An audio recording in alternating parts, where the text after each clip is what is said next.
berserakan tetapi memiliki kegiatan program sendiri-sendiri. Pihak-pihak perusahaan pertambangan maupun kelapa sawit yang masuk untuk memecah belah mereka. Bahwa yang sedang terjadi di sekitar mereka adalah rusaknya hubungan antar mereka hanya karena masuknya pertambangan. Sehingga ketika saya mengorganisir mahasiswa masyarakat untuk melakukan aksi demo, itu banyak yang protes, menentang saya untuk tidak melakukan protes itu. Saya mulai dari hal yang kecil dari desa saya dulu, kemudian bagaimana Banda bisa bersih, terus terbebas dari sampah dan bisa menyarankan semua orang bagaimana mereka tahu cara membuang sampah yang benar. Banyak slogan-slogan yang terambat dengan sampah. Ini saya melihat akan menjadi problem untuk Banda yang akan datang, di mana semua sampah-sampah itu menuju ke laut. Jadi saya berpikir kalau dibiarkan seperti ini, lama laun Banda akan menjadi hancur dan tidak ada lagi wisatawan yang akan datang di pulau saya.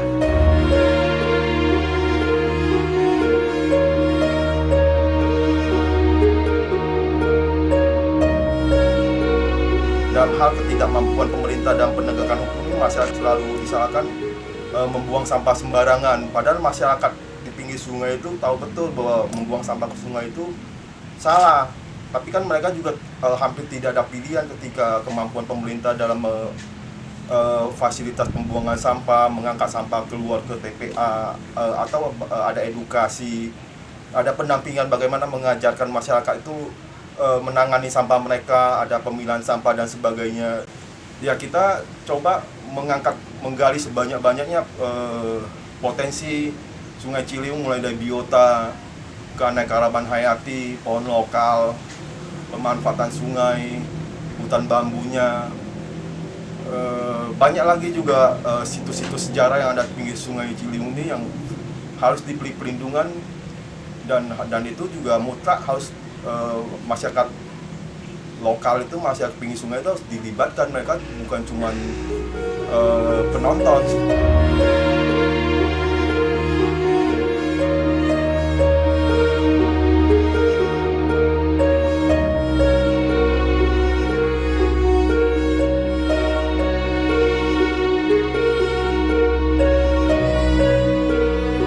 Karena satu hal bahwa ketika ekologinya itu rusak, maka sosialnya juga itu pasti rusak. Karena semuanya itu terjadi karena itu ulah dari manusia-manusianya itu sendiri.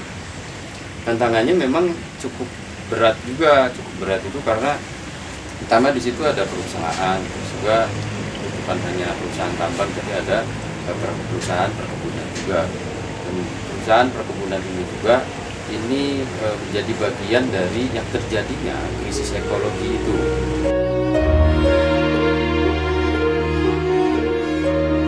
Ini membangun kader desa, menyadarkan ulang kembali ketika ngomongin ada satu masalah besar, yaitu masalah krisis sosial ekologi, dan ini perlu dijawab. Dan tantangannya karena masyarakat yang ada di sana awalnya itu generasi tani, tiba-tiba berubah menjadi generasi penambang gitu.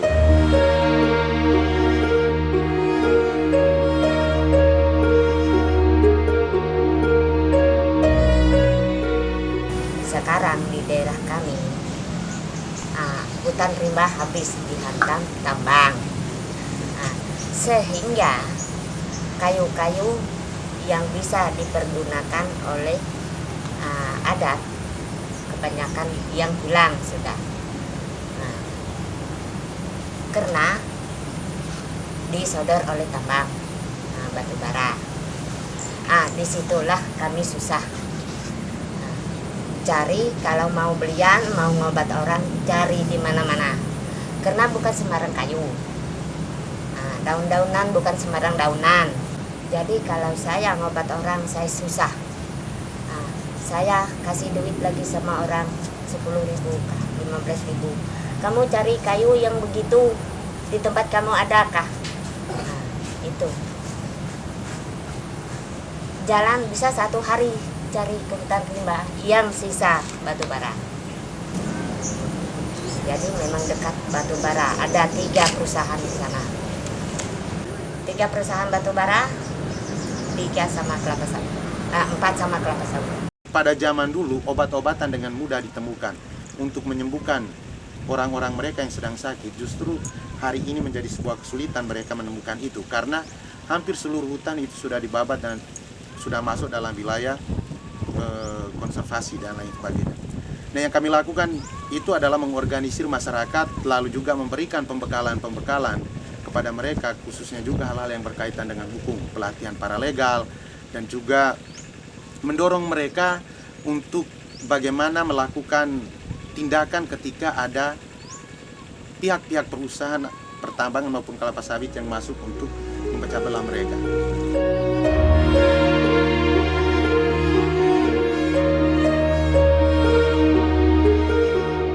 Di mana perusahaan memperalat aparat kampung, kepala desa yang kami sebut sebagai kepala kampung, untuk melegalisasi proses perampasan tanah yang mereka lakukan saat itu. Sehingga banyak masyarakat yang kehilangan tanah, khususnya wilayah Kampung Morotai. Saya bersama masyarakat berusaha untuk mempertahankan wilayah yang ada. Kami berhadapan dengan 2 perusahaan ini di lapangan dan juga sekaligus berhadapan dengan warga dari kampung tetangga, yaitu Kampung Moroponat, yang dimanfaatkan oleh pihak perusahaan untuk menjual wilayah Kampung Morotai. Ya, karena ini adalah wilayah dan isinya ini adalah suatu warisan yang harus bisa kami pertahankan, harus bisa kami sampaikan kepada anak cucu kami nanti.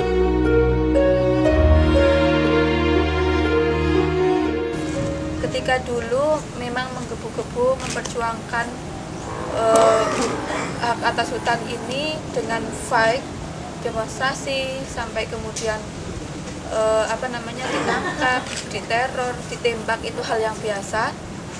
Kemudian hari ini kita rubah ke arah yang lebih soft. Jadi kita istilahnya memutar jalan untuk sampai ke tujuan yang sama. Isu yang kita dengungkan itu lebih ke pemberdayaan ekonomi, sehingga kita hari ini banyak kegiatannya itu seperti pelatihan, misalnya kemarin itu pelatihan dengan pemuda itu pembuatan kerupuk, bekerjasama dengan UMKM di sana. Yang satunya lagi kemudian pelatihan untuk gula semut untuk ibu-ibu kelompok tani yang di Kepil.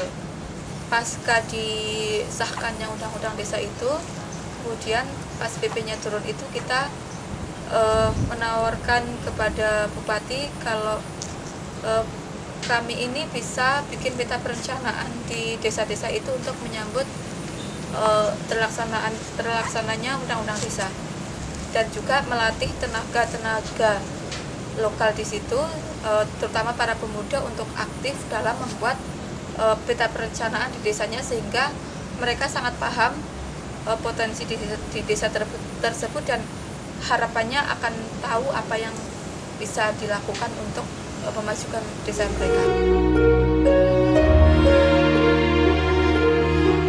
Ketika saya berada di kampung, saya menemukan sebuah model pembangunan yang berpusat di kota. Ataupun kalau dia bergeser sedikit dari kota, itu palingan di seputar desa-desa yang dekat dengan kabupaten atau kota kecamatan. Karena itu banyak desa-desa terpencil itu urusan kebutuhan pokok masyarakat itu tidak terurus, seperti pendidikan, air, ditambah lagi dengan transportasi yang pertama itu tantangan di pemerintah. Karena saya orang asli di situ dan yang memimpin itu juga banyak orang-orang dari kampung saya, sehingga kadang-kadang orang melihat kita itu sebagai siapa sih, kok sok jadi pahlawan gitu.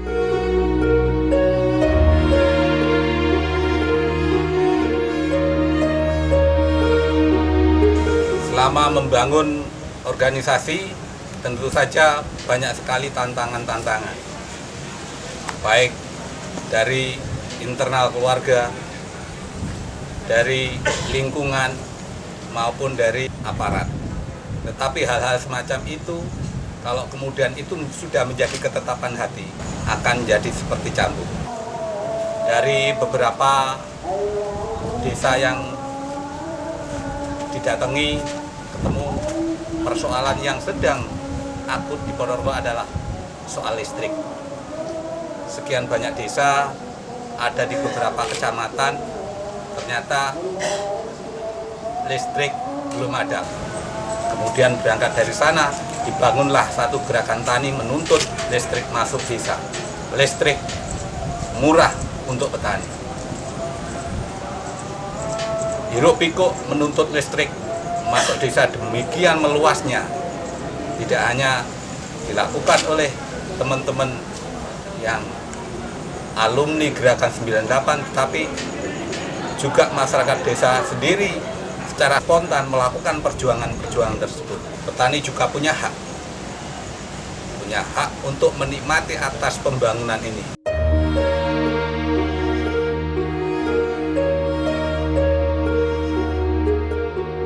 Target kami adalah tanah kami kembali kepada kami seperti sedia kala dan perusahaan harus keluar dari oleh kami.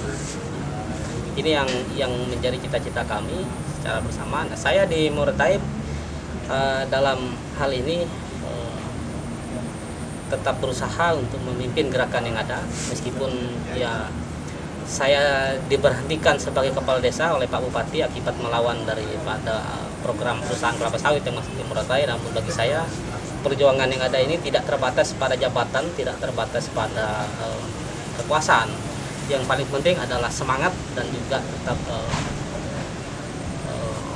bekerja sama dengan masyarakat, karena biar bagaimanapun yang akan menerima baik buruknya adalah masyarakat itu sendiri, sehingga yang paling penting adalah masyarakat itu sendiri sadar dan mau bekerja sama untuk membangun gerakan yang lebih kuat. Dan tentu saja kita juga tidak menutup mata bahwa tentu juga kita perlu dukungan dari semua pihak untuk bisa mencapai tujuan kita, baik dari sisi sumber daya manusia maupun dari sisi finansial. Namun apapun yang kesulitan kami alami, saya pastikan bahwa kami tetap berjuang sampai kapanpun.